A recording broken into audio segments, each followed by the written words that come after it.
Why did Indian kings trust the Portuguese? Were the Portuguese conquerors or just traders? If we were the Zamorin, would you allow them to trade?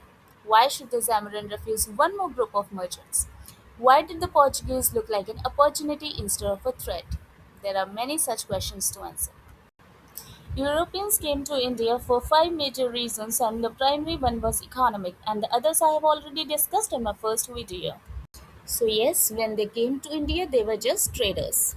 If you were the Xamarin, would you allow them to trade? Let's forget everything we know about history for a moment. Put yourself in the Xamarin's place. In front of you stand a handful of foreigners. They were not asking for your kingdom, they were not demanding your throne, they simply want permission to trade. Now ask yourself, why should you refuse them? Your ports already welcome merchants from Arabia, Persia, East Africa, and even China. Every new merchant means more ships. More ships mean more custom duties. More custom duties mean more wealth for Calicut. From the Zamorin's perspective, the Portuguese look like an opportunity, not a threat. And that is exactly why history is so fascinating. The biggest question was rarely obvious when they are made. Let's understand the economic flow. Now think like a king, not like someone who already knows history. Calicut was already one of the busiest ports in the Indian Ocean. Arabs traded here, Persians traded here, Gujaratis traded here, Chinese traders had visited these coasts for centuries. So when the Portuguese arrived, they were not special. They were especially one more group of merchants, and every new merchant meant more ships entering the port, more ships meant more goods being bought and sold, more trade meant more custom duties collected by the Samarin. More custom duties meant a richer treasury and a stronger kingdom. So, from the Samarin's perspective, allowing the Portuguese to trade wasn't a risk, it was good economics. The real problem wasn't that he trusted them, the real problem was that the Portuguese has no intention of remaining ordinary traders. Now, the turning point in Calicut story. But something changed. The Portuguese were no longer satisfied with making profits through trade. They wanted to control trade itself. They introduced a system called the cartas.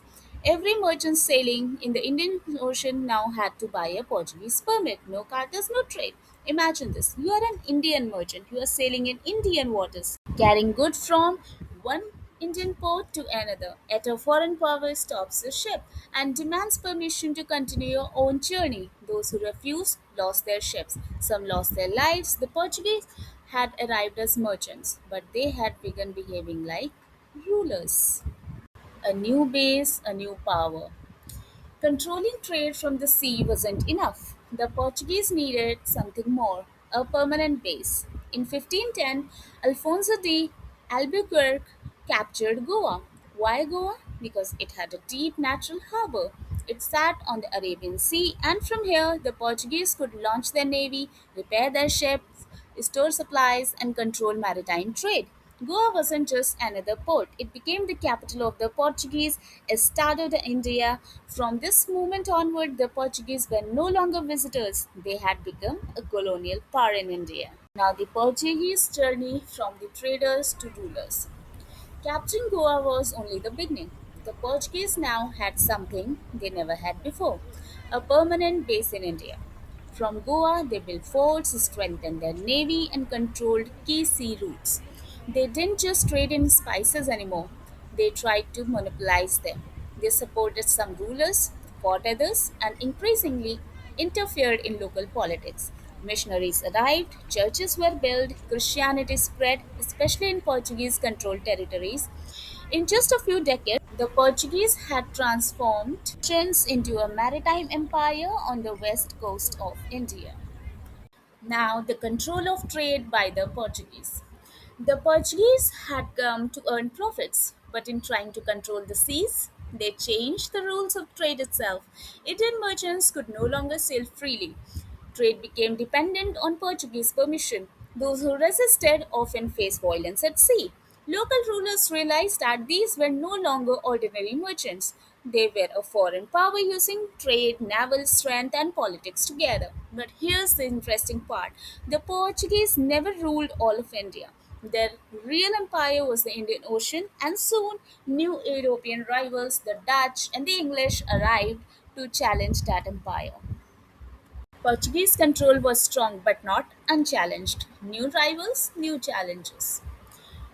Here, the Portuguese had one problem. They were not only the Europeans looking at India. Their success proved one thing: India could make empires rich. Soon, new rivals arrived. First, the Dutch, then, the English. They came with the same objective: trade. But they learned from the Portuguese. They built stronger companies, stronger navies, and better commercial networks.